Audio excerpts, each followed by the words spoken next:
बता दें कि चौकीदार दफादार बहाली को लेकर जल्द ही अपने पूरे प्रतिनिधिमंडल के साथ केंद्रीय मंत्री चिराग पासवान मिल सकते हैं नीतीश कुमार से।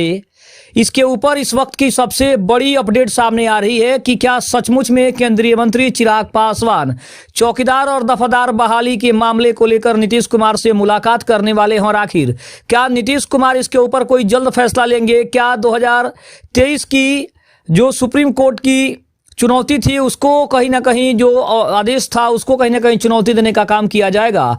नमस्कार, मैं हूं संजीव और आप देख रहे हैं आप तक न्यूज। अगर आप हमारे चैनल पर नए हैं तो चैनल को जरूर सब्सक्राइब कर लें। बता दें कि चौकीदार दफादार बहाली को लेकर बिहार में सबसे ज्यादा भगदड़ देखने को मिल रही है, जहां पे चौकीदार और दफादार बहाली के जो पात्र हैं वो कहीं ना कहीं इसके ऊपर सबसे ज्यादा शोर मचाए हुए हैं और उनका मानना है कि इसके ऊपर सरकार को जल्द से जल्द बड़ा फैसला लेना चाहिए। हालांकि आपको बता दें कि नीतीश कुमार की सरकार में ही सुप्रीम कोर्ट ने 2023 में इसके ऊपर एक बड़ी रोक लगाई थी और तब से ये बहाली अभी भी अधर में लटकी हुई है। जिसके बाद एक बार फिर से जब से नीतीश कुमार ने इसके ऊपर हस्तक्षेप करना शुरू किया है और उसके बाद अगर देखा जाए तो केंद्रीय मंत्री चिराग पासवान के विधायक संजय पासवान, जो कि गन्ना उद्योग मंत्री हैं, उन्होंने सम्राट चौधरी से मुलाकात की। उसके बाद से कहीं ना कहीं पासवान और जो भी इसके पात्र आश्रित हैं उनकी नजरें कहीं ना कहीं इसके ऊपर टिकी हुई है कि आखिर सरकार इसके ऊपर क्या फैसला करेगी। लेकिन इसको लेकर सबसे बड़ी खबर सामने आ रही है, चिराग पासवान इस मामले को लेकर जल्द ही एक बड़ा प्रतिनिधिमंडल लेकर मुख्यमंत्री या फिर राज्यपाल से मिल सकते हैं। अगर जल्दी ही बहाली की प्रक्रिया शुरू नहीं हुई तो वे जिला मुख्यालयों पर धरना प्रदर्शन भी ऐसा कर सकते हैं। ऐसी भी बड़ी अपडेट सामने आ रही है। अगर देखा जाए तो चौकीदार और दफादार बहाली के पुराने नियम और पात्रता को समझना इसलिए जरूरी है क्योंकि चिराग पासवान उसी पुराने गौरव को वापस लाने की बात कर रहे हैं। अगर हम सबसे पहले पुरानी बहाली प्रक्रिया की बात करें तो पहले बिहार में चौकीदार की बहाली मुख्य रूप से मनोनयन यानी नॉमिनेशन के आधार पर होती थी। इसका सबसे बड़ा पहलू यह था कि अनुमानसिक प्राथमिकता होती थी। यदि किसी चौकीदार की मृत्यु सेवा काल में हो जाती थी या वह रिटायर होता था तो उसके द्वारा नामित उसके पुत्र या निकट संबंधी को इसकी प्राथमिकता दी जाती थी। स्थानीय निवासी की बात करें तो उम्मीदवार को उसी गांव या फिर कार्यक्षेत्र का अस्थायी निवासी होना अनिवार्य था ताकि वह अपराधियों और स्थानीय गतिविधियों को पहचान सके। अगर योग्यता की बात करें तो पहले शैक्षणिक योग्यता बहुत कम, साक्षर या फिर 5वीं से 8वीं पास रखी गई थी क्योंकि मुख्य काम शारीरिक क्षमता और स्थानीय जानकारी था। वर्तमान में नए नियमों के अगर पात्र की बात करें तो अब सरकारी से एक सामान्य सरकारी पद की तरह देख रही है जिसमें निम्नलिखित शर्तें शामिल है। अगर हम शैक्षणिक योग्यता की बात करें तो उम्मीदवार को कम से कम 10वीं पास होना अनिवार्य है। आयु सीमा की बात करें तो सामान्यतः 18 से 37 वर्ष, आरक्षण के अनुसार छूट भी है इसमें।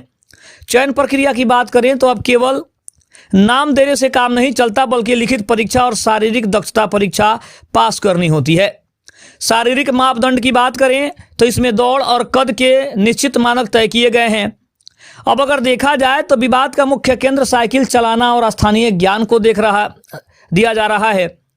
पुराने नियमों में एक दिलचस्प शर्त था, साइकिल चलाना आना चाहिए था और गांव की पूरी भौगोलिक जानकारी रखनी चाहिए थी। चिराग पासवान का तर्क है कि एक बाहरी व्यक्ति परीक्षा पास करके तो आ सकता है लेकिन वह गांव के एक एक घर और अपराधी के इतिहास को उस तरह नहीं जान सकता जैसे एक पारंपरिक चौकीदार का परिवार जानता है। इसके अलावा बात करें तो चिराग पासवान चैन की सांस भी नहीं लेने वाले हैं क्योंकि चौकीदार दफादार बहाली उनके एजेंडे में मुख्य रूप से शामिल है। चिराग चाहते हैं कि सरकार बीच का रास्ता निकाले। अनुग्रह अनुदान की बात करें तो यदि सीधी बहाली संभव न हो तो उनके परिवारों को उचित मुआवजा मिले। अगर वेटेज की बात करें तो परीक्षा में उन बच्चों को अतिरिक्त अंक दिए जाए जिनके पूर्वज चौकीदार रहे हैं। अगर उम्र में छूट की बात करें तो उन आश्रितों को मौका दिया जाए जो पिछले 10 सालों से बहाली का इंतजार करते करते ओवरेज हो गए हैं। अब अगर हम बात करें तो ये थे पुराने नियम और अगर नए नियम की हम बात करें तो केंद्रीय मंत्री चिराग पासवान का बयान भी काफी ज्यादा चर्चा में है। यह बयान बिहार की राजनीति में चिराग पासवान के उस कड़े रुख को दर्शाने का काम कर रहा है। वे राज्य में चौकीदार और दफादार के पदों पर बहाली और उनकी समस्याओं को लेकर अभी भी अड़े हुए हैं। चिराग पासवान लगातार इस पर जोर दे रहे हैं कि ग्रामीण स्तर पर सुरक्षा और प्रशासन की सबसे महत्वपूर्ण कड़ी चौकीदार की अनदेखी की जा रही है और उनके इस संकल्प के पीछे बहुत सारी बातें मुख्य रूप से सामने आ रही है। अब अगर देखा जाए तो चिराग पासवान की कुछ मुख्य जो है वो मांगे हैं और उनका स्टैंड भी साफ दिख रहा है। सेवानिवृत्ति के बाद आश्रितों की बहाली वो मांग रहे हैं। चौकीदारों की सबसे बड़ी मांग ये रही है कि उनके सेवानिवृत्त होने के बाद उनके परिवार के किसी सदस्य को वह पद मिलना चाहिए जैसे कि पहले की व्यवस्था में था और चिराग इसके प्रबल समर्थक रहे हैं। चलमान नियमितीकरण और वेतनमान की बात करें तो वे इन पदों पर काम करने वाले कर्मियों के लिए बेहतर वेतन और कार्य स्थितियों की मांग कर रहे हैं। रिक्त पदों को भरना भी जरूरी है। राज्य में चौकीदारों और दफादारों के हजारों पद खाली पड़े हैं जिससे मौजूदा कर्मियों पर काम का बोझ बढ़ गया है और वो कानूनी व्यवस्था भी प्रभावित हो रही है। चिराग पासवान ने कई बार सार्वजनिक मंचों से और पत्रों के माध्यम से सरकार को चेतावनी भी दी है कि जब तक इन कर्मियों को उनका हक नहीं मिलता उनकी पार्टी लोक जनशक्ति पार्टी रामविलास चैन से बैठने वाली नहीं है। इसके अलावा बात करें तो चिराग पासवान का ये जो कदम है उनके बिहार फर्स्ट और बिहारी फर्स्ट का विजन का हिस्सा माना जा रहा है। चौकीदार और दफादार आमतौर पर दलित या फिर पिछड़े वर्गों से ही आते हैं जो चिराग पासवान के मुख्य जो है वो वोट बैंक भी हैं। इस मुद्दे को उठाकर वे खुद को शोषितों और वंचितों के सबसे मुखर नेता के रूप में स्थापित करना चाहते हैं। जब तक चौकीदार दफादार के आंसू नहीं पहुंचे जाते उनकी बहाली की प्रक्रिया सरल नहीं होती। हमारा संघर्ष जारी रहेगा। ये चिराग पासवान के बयानों में से एक है जो उनके इसके लिए प्रतिबद्धता को दोहराने का काम कर रहा है। जहां चिराग पासवान ये चाहते हैं कि उनकी पार्टी हमेशा से अपने कोर वोट बैंक को बनाए रखे और मजबूत करे और आने वाले समय में इसका उन्हें ज़्यादा से ज़्यादा फायदा मिले। शायद यही कारण है कि उनके विधायक संजय पासवान हो या फिर उनके बहनोई अरुण भारती हो, सभी ये चाहते हैं कि इसके ऊपर सरकार कोई जल्द से जल्द बड़ा फैसला करे। अगर इसके अलावा बात करें तो चिराग पासवान और उनकी पार्टी इस मुद्दे को लेकर काफी गंभीर भी है। उनका तर्क ये है कि चौकीदार दफादार केवल एक पद नहीं है बल्कि एक सामाजिक परंपरा और सुरक्षा की बुनियाद है जिसे सरकार को कमजोर नहीं करना चाहिए। अगर मुख्य विवाद की बात करें तो सबसे बड़ा मुद्दा जो है वो धारा 32 को लेकर है। पहले व्यवस्था थी कि चौकीदार के रिटायर होने पर उसके बेटे या फिर आश्रित को नौकरी मिल जाती थी, लेकिन नए नियम में बिहार सरकार ने इसे वंशवाद या असंवैधानिक मानते हुए इस पर रोक लगा दी और अब इसे सामान्य प्रतियोगिता परीक्षा के माध्यम से भरने की बात कह रही है। लेकिन चिराग पासवान का विरोध भी इसमें है। उनका कहना है कि यह सदियों से चली आ रही एक विशेष व्यवस्था है।